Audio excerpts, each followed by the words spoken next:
Welcome to BIB 494, Difficult Passages in Biblical Theology. This is day 2 for our examination of the early date for Revelation. How you come down on this debate will largely influence how you interpret many parts of the book. So let's continue our journey through. And if you would, take attendance quiz 15. And again, thank you for putting up with the COVID protocol. I have tested negative and should be able to come back to campus on Friday. So thanks for allowing us to do this class by video. What we're going to look at today is kind of part B of other arguments for the early date. And we saw that the two main ones would be this idea of the beginning and end of the book says these are the things that must shortly take place. That's odd if the vast majority of the book is about something yet future to us, even thousands of years later. And we did a deep dive into this idea of the great whore and how that is frequently used of Jerusalem. But what about other arguments? Are there any other arguments that I would forward or other people would forward that might support that view? So that's what we're going to look at today. And we're also going to look at the main arguments against an early date. So this is one place where wherever you come down on this particular question, it will determine how you go with a lot of the material. So what are the best arguments for an early date? And we've looked at this, the beginning and end of the book, the great whore, adulterous first virgin bride. We touched on this idea of encouragement to those being persecuted by Jews. Jews didn't persecute anybody after 70 AD, and so would suggest, at least for two of those churches, were facing Jewish persecution. And this is an argument, if Revelation isn't about the destruction of Jerusalem, then you kind of leapfrog over apostate Jerusalem's rejection of Jesus to this battle with imperial Rome, but you don't really have any connection with this judgment on Jerusalem. So what we're going to look at today will be some of the fulfillment of the covenant curses in Deuteronomy, how if you turn, then this will happen. And we'll touch on this idea of Nero and the beast, how that might play out. So let's jump in. So killing the prophets, is that Rome, in particular killing the prophets, is that a thing connected usually with Rome, or is it connected with Jerusalem? And so here's the verse. In her was found the blood of the prophets, plural, and of the saints, and of all those who had been slain in the earth. Of course, if Eden is connected with Jerusalem, then the very first murder was Adam murdering the human race, and then the offspring of Adam, Cain murdering Abel. It would be very difficult to argue how the slaying of everyone on earth was somehow connected with Rome. It's a pretty easy argument to see how that's connected with Jerusalem. David Alney, who I believe takes an early date, notes that the rejection of prophets by killing them is found as a theme in the Old Testament. And if we look at Jesus himself, Jesus says, Jerusalem, Jerusalem, who kills the prophets. So this is talking about the blood of the prophets being found. And why should we connect that with Rome? There's a clear connection of that in Jerusalem. Peter Leithart, who wrote a 2018 commentary, the ITC commentary,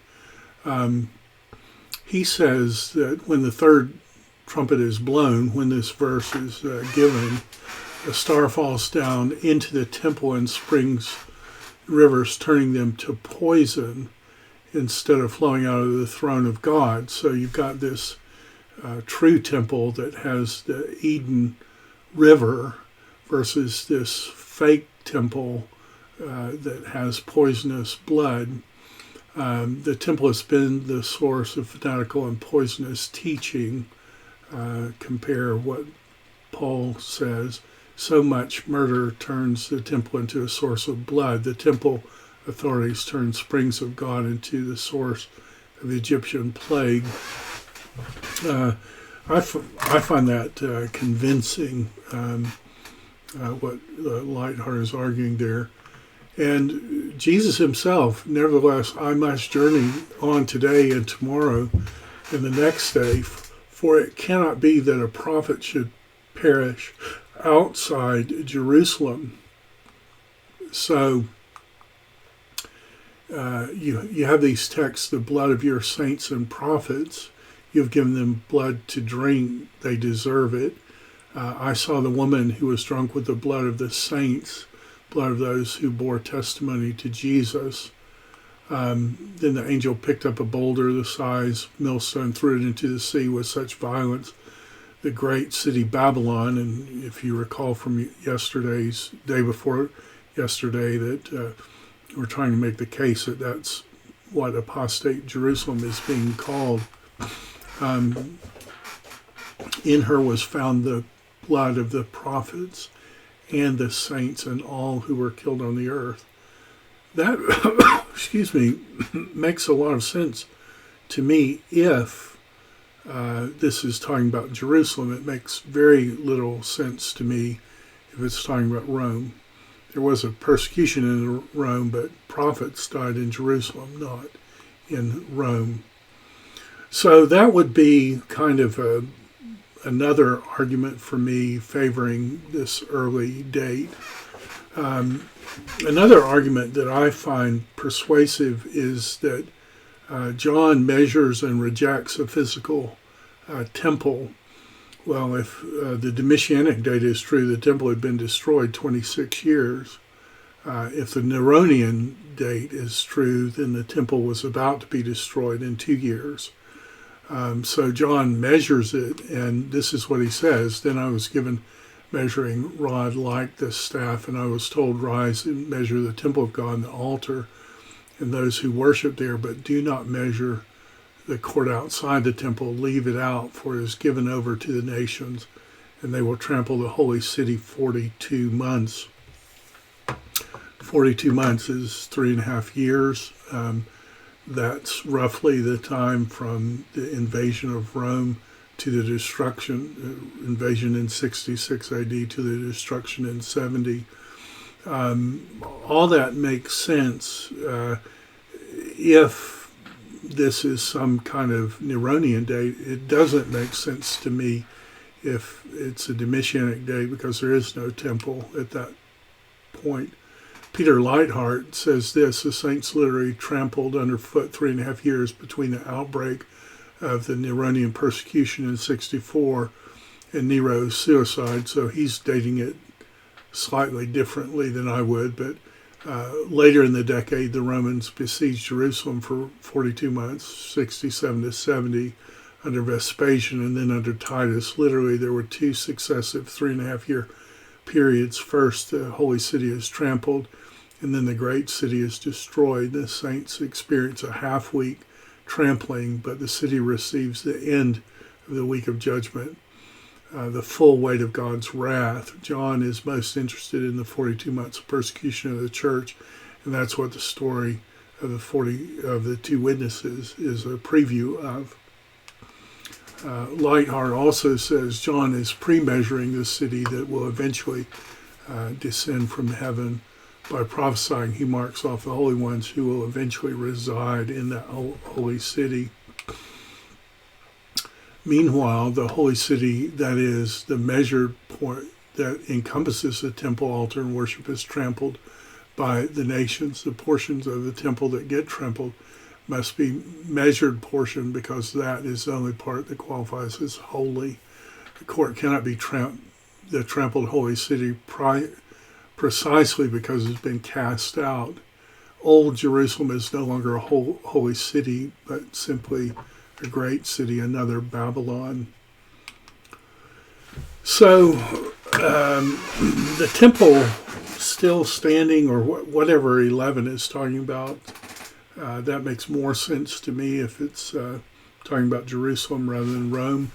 But then you have these covenant curses for unfaithfulness.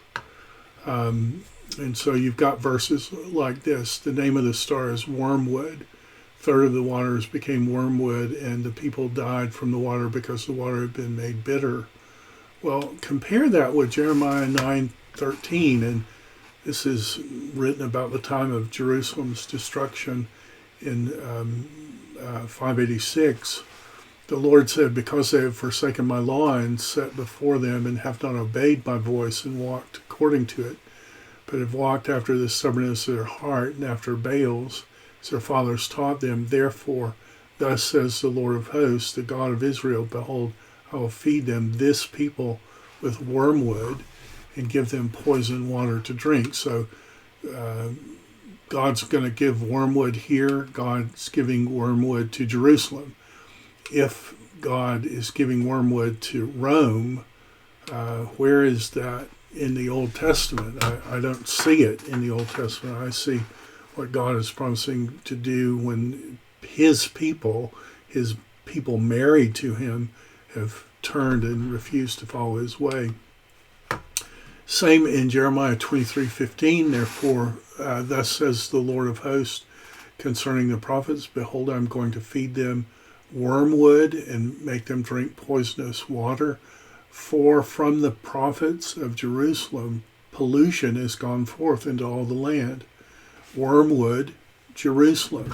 So why isn't wormwood here, Jerusalem?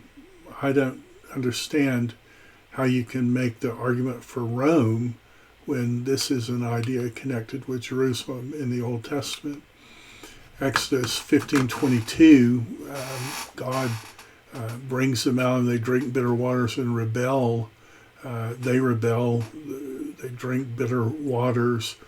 When they throw in the tree, it turns sweet. That seems like a meta-narrative elegance of Jesus and the crucifixion to me.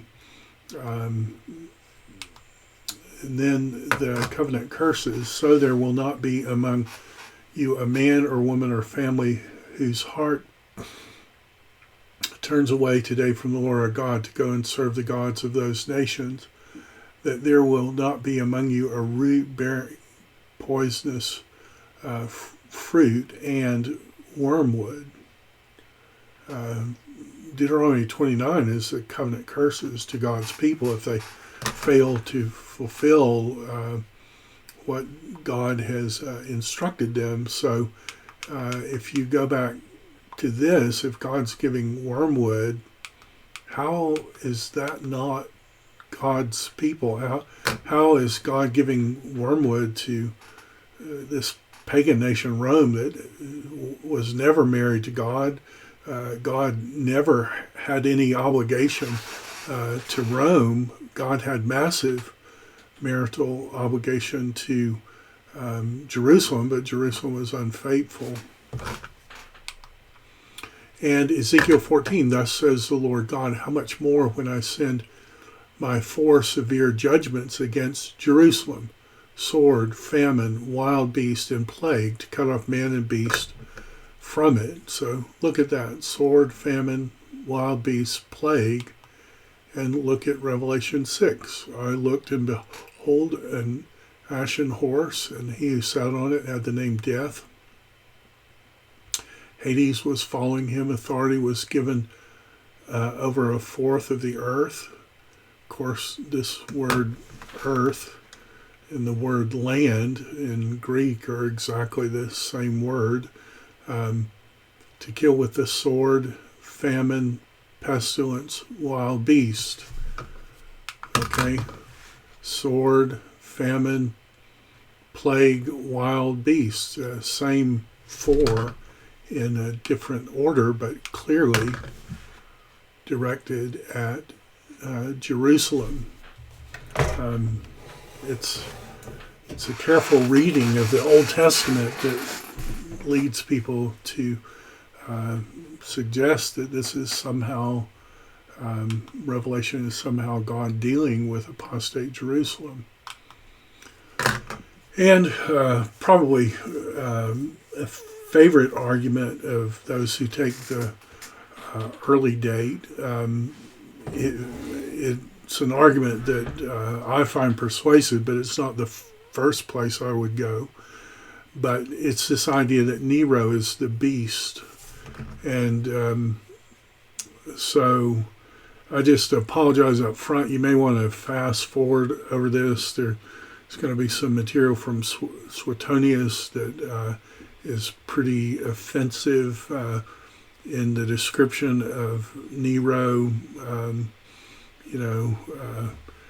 making the point that Nero is being connected with the beast, but what Suetonius writes is pretty over the top. So you decide. You may want to just fast forward and not watch. But the first part is kind of standard, and that is, this calls for wisdom. Let the one who has understanding calculate the number of the beast, for it is the number of a man, and his number is 666. Now, what's interesting is when you look at the manuscripts of Revelation, most of them read 666, but a lot of them read 616. So why is that? Why are some changing the number apparently?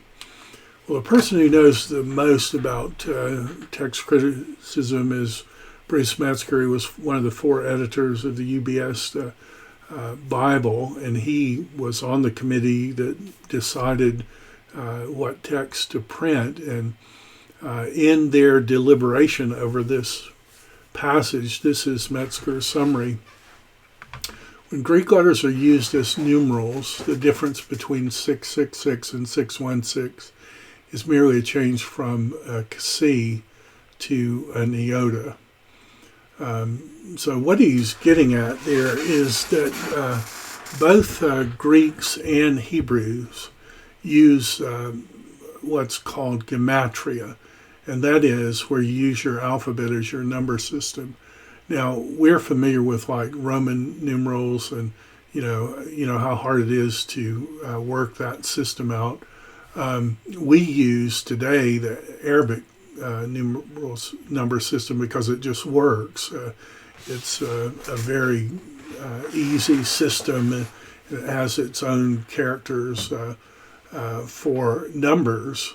But before that system came into play in the Middle Ages, people did all kinds of things. And one very common thing was to use their alphabet as their number system. And if you do that, then this is kind of what you're working from. This is a document I did years ago, and Greek, it's interesting, has two obsolete letters, a digamma or a stigma, and a samsi. Samsi looks like this number here, and that's how Greeks did their numbers. We have examples of where they're using their number system like that. Hebrews, the same thing. They use their alphabet as their number system. And in the days before computer research in the Bible, when I was learning Hebrew as a 20-year-old, I had a concordance, Evan Shoshan, where part of the numbers were written in Gematria. And I can't tell you how many times I've gone through that book and, held my hand up and said, Aleph, Beit, Gimel, Dalet, Hey, Vav, Zion, Het, Tet, Yud, Kop, Lamed. Okay, that Lamed is 30. I can't tell you how many times I've done that because it's simply using the alphabet as a number system. And most people believe that there is Gematria in the Bible. There are some places in Proverbs where the number of names correspond with the number of proverbs listed in that section. Some people think Eleazar and the 318 men may be connected because Eleazar's name has 318. I'm convinced 153 in John 21 is connected with the term sons of God. Bullinger argues that. You can make David's name means 14 numerically, and there are 14 from Abraham to David, David to Babylon, Babylon to Jesus. So this seems really strange to us, but it's something that they used, and these are the numbers, the Paleo-Hebrew and the Hebrew Aramaic script, and the Greek numbers. So how is that connected with Nero? Well, there are two different ways people spelled Nero: Neron Caesar and Nero Caesar. And if you spell it Nero Caesar, the number is 616. And if you spell it Neron Caesar, it's 666. Well, Metzger thinks that's the reason why you're getting the differences. People are trying to associate that number with Nero. Well, if that's true, this is man's number. If he's writing in Domitian's time, Nero had been dead 28 years. It would be like talking about Harry Truman today, or talking about Lyndon Baines Johnson.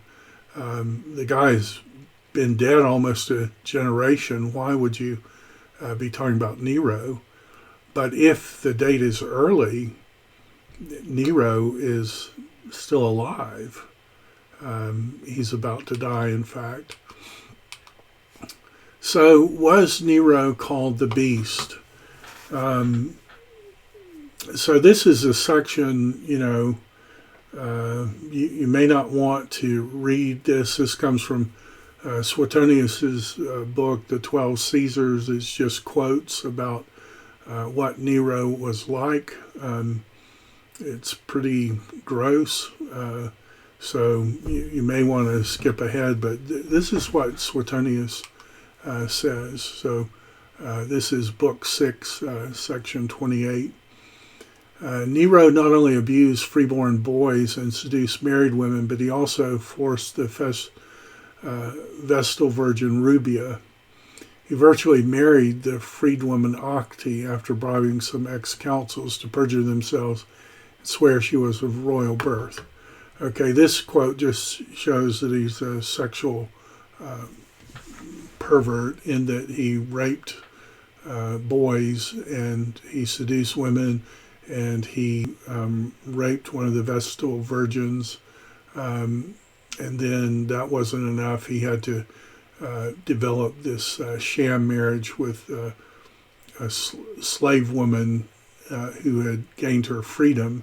And that was against the law for him to do all those things. And this is where it kind of gets gross, but it says he tried to turn the boy Sporus into a woman by castration. He married Sporus in the usual manner, including a bridal veil, and dowry, and took him off to the palace attended by a vast crowd and proceeded to treat him as his wife. That led to the joke, still going the rounds, to the effect that the world would have been a better place if Nero's father Domitius had married that sort of wife. So this Nero married a transvestite, emasculated boy, and called that boy, emasculated transvestite boy, his wife. Nero took Sporus, decked out in the empress's regalia, to all the Greek assizes and markets in his litter, and later through Sigularia, quarter of Rome, kissing them fondly now and then. So, these public displays of affection to an emasculated man who was dressed up like a woman, making the argument that he was wicked. But you might say, well, what about calling him the beast? Well, and the farther we read in Suetonius, the grosser it gets. He harbored a notorious passion for his own mother. That is, he wanted to sleep with his mother, but was prevented from consummating it by the actions of her enemies, who feared proud and headstrong woman would acquire too great an influence. His desire was more apparent after he found a new courtesan who was the very image of Agrippina. So Agrippina is his mother, and he wanted to sleep with his mother, and the advisors wouldn't let him, so he eventually found a woman who looked like her and brought that woman into his harem. And some say his incestuous relations with his mother were proven before then, after stains on his clothing whenever he had accompanied her in her litter. And I leave that to your imagination, but this is just a completely sexually perverse person. But then Suetonius writes this. He debased himself sexually to the extent, and I apologize for this, but it's what Suetonius says. Exploiting every aspect of his body, he invented an erotic game whereby he was loose from a cage, dressed in a wild animal's pelt, and attacked. And I'm just not going to read it, but would it be fair that a man, a sexually perverted man, who dressed up like an animal, would it be fair to call him the beast? Certainly he's doing wicked, terrible, perverted things. He took, I don't think I have the quote here, but I think he slept with his own sister, and he took so many aphrodisiacs that it drove him insane. I didn't read the rest of this, but you can see the debauchery of his life is just incredible. Well, would you call someone like that the beast? Well, I don't think Suetonius would be surprised if you called somebody like that the beast. And so, knowing that about Nero, this calls for the mind of wisdom. The 7 heads are 7 mountains on which the woman is seated.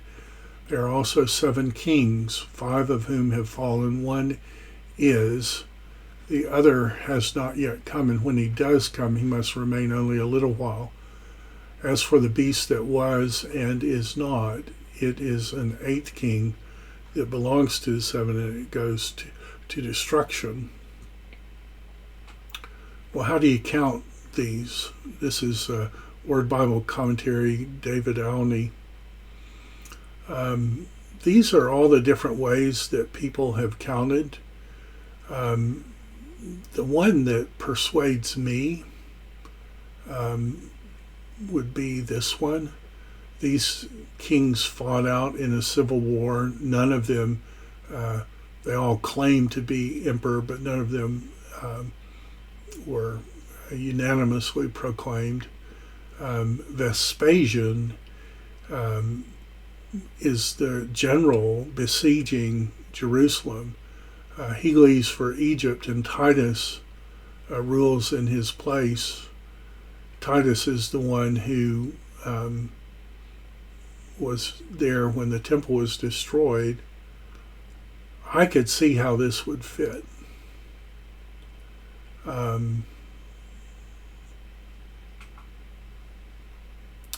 Seven mountains on which the woman is seated.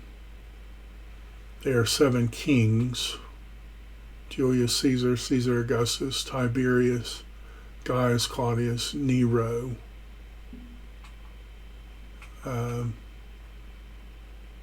Five have fallen, one is. Five have fallen, one is. The other has not yet come, and when he does come, he wants to remain only for a little while. Vespasian and Titus swapped rule for a while, and Titus is the one who's there when temple is destroyed. That would seem to favor an early date to me. I can't make Domitian the 8th. Don't count Julius Caesar. Suetonius counts Julius Caesar. Tacitus doesn't, so there are some ancients. Throw out the Civil War ones, Vespasian and then Titus, and then Domitian. You could get it that way. This idea, not counting anybody till Claudius, I don't understand how you would do that, but this would be absolutely a possibility under the early date. Donald Guthrie, who takes the Domitianic date, does say about this: advocates of the Domitianic date, of which he's one, have not satisfactorily dealt with the problem of this sixth king. In view of the mention of the seven hills in Revelation, there can be little doubt that the primary reference in Revelation 17:10 is to the sequence of Roman emperors. Since five have fallen, the sixth must be the reigning emperor. Identification of that emperor will depend on whether or not calculations commence with Julius Caesar, Caesar Augustus. In favor of the former, it must be recognized Suetonius includes Julius Caesar in his lives of the 12 Caesars, although the Roman Empire is generally treated as beginning with Augustus. Such a reckoning could be supported from the Sibylline oracles and the Epistle of Barnabas. Nevertheless, if Caesar regarded as the first emperor, the sixth would be Nero, and this would not fit a date for the writing of Revelation, for it's clear that Nero must be dead. He's saying if you take the Domitianic view, that's why I like Guthrie. It's one thing to present your case. It's another thing to be truthful enough to present the evidence that goes against you, and Guthrie is doing that. Milton Terry, who wrote in the 1900s, said that no critic of any note has ever claimed that the later date is required by any internal evidence. All those who support the Neronian date say it's the internal evidence. Now, since Milton Terry, there are people who've, argued the case, but when he was writing, he was saying when he surveys the secondary literature that no critic of any note has ever claimed that internally the book would demand. So that seems like pretty strong evidence to me.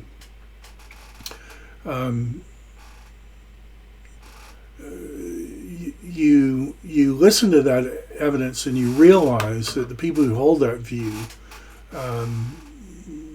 may not be as weird as it seems. There are reasons for connecting with an early date, but having said that, it is true that the vast majority of people are swayed by the late date, and I think we need to take that seriously. And for me, as someone persuaded by partial preterism, that causes me great pause to say, well, if the early date is right, why have so many people not been persuaded by it? And so we want to look at, in the rest of our time today, what are some arguments for the late date of Revelation? Well, the main argument is that Irenaeus, who is Bishop of Lyons, he just spells it out. John wrote in Domitian's time. There is some debate on the translation, and some people have doubted whether he's actually saying that, but most people think that the quote from Irenaeus is saying that John wrote in Domitian's time, and he's followed by orthodox, powerful, important church fathers like Clement of Alexandria, Origen, Victorinus, Eusebius of Caesarea, and Jerome. That's major support for a view, an important support. It is possible that Irenaeus was wrong, but it's also possible that Irenaeus was right and he takes the later date. Many people have said the emperor worship that is reflected in Revelation didn't happen until after the time of Nero. Many say that Revelation has a Nero redivivus myth, that is a Nero come back to life myth. And many will say the state of the churches in Asia Minor are much more developed than they would be if this book is written in the 60s. Well, let's look at some quotes. So Ken Gentry wrote a book before Jerusalem fell. Whenever I do secondary research, I always try to get the quotes from the people themselves. I did not have Sweet's book here with me, so I can only quote Gentry's quote.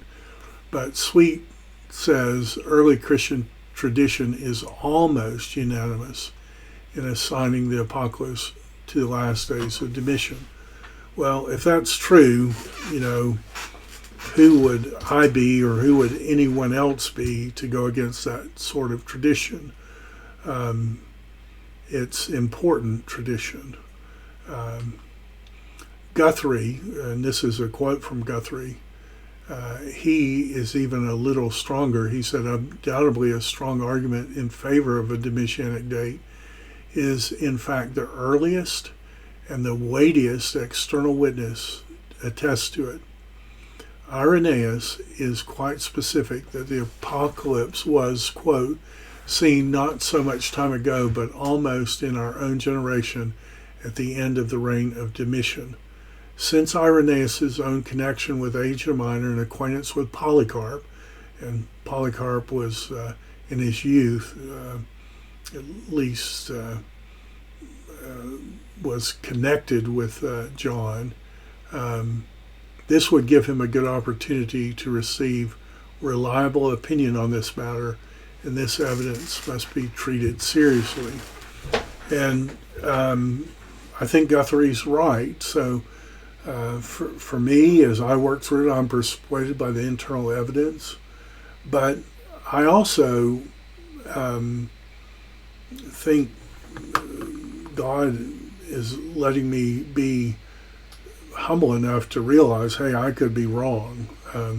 If everybody else, in the early church is dating it at a later time, who am I? Now, Sweet says nearly everyone. That's not quite right. There are ancient church writers who held to a Neronian date, but they're not many. And the ones who held a Domitianic date are many. So it gives me some pause. If I have to pick between internal and external, I pick internal. There are others who say if I have to go between internal and external, I pick external. And I can respect that. I've just come down on a different place. Guthrie continues that the idea of emperor worship arose even before the rise of Christianity cannot be disputed. So this idea that the emperor worshiper is too intricate and powerful, that may not be as powerful an argument as people say, because Julius Caesar claimed to be divine, and he was the second or the first out of the 7 or 8 emperors. Augustus was not as forward in encouraging this, but there were temples in his honor and in Rome's honor. Caligula made a demand for universal worship of his statue, and Caligula is before Nero, although there was never any serious effort to enforce it. So, the arguments, if maybe we go back to this slide, the arguments are powerful, but they're external arguments. So, it's a little bit like if you ask someone in the South, what's the proper method and mode for baptism? Should you baptize children, or should you baptize by pouring? Well, in the South, nearly everyone's going to say, well, no, you should. It's believers' baptism and adults only, and by immersion. And you can go anywhere in the South, and that's going to be, the standard position. That isn't the standard position historically, and there is evidence of early church baptizing infants and baptizing by non-immersion. I mean, goes all the way back to the catacombs. So, what do you go with? Well, I think you be a Berean. You examine it, you look for yourself, and you show grace to people who come down on a different place. For me, I'm come down on an early date, and Revelation becomes a book saying if you're persecuted by a foreign power, well, know this, that time will come when God's had enough and cease that persecution. But I'm not so certain in my position that I can say, oh, how could anybody, possibly see it any differently? I can see how they could see it differently. They're just weighing different pieces of evidence in different ways. And with this one, in terms of the date, you've seen there are powerful arguments on both sides.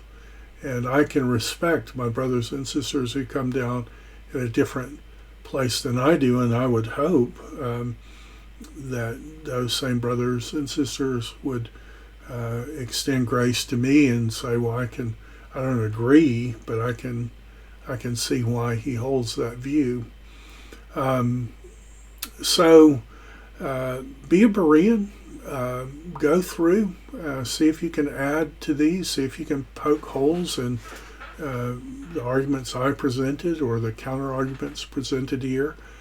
And so what we're going to do face to face, hopefully on Tuesday, is we're going to come to the Thessalonian correspondence, and there is a very difficult passage, and it's going to be connected with the eschatological discourse and the whole man of lawlessness. And so we're going to look at that, and we're going to now have the backdrop to say, okay, partial preterism, futurism, maybe double fulfillment, what do we do? And I think we'll be in a better place to tackle that one. Listen, praying that God will keep you safe in the midst of COVID. I've really missed having our class together, but I look forward to seeing and talking to you next time. See you then.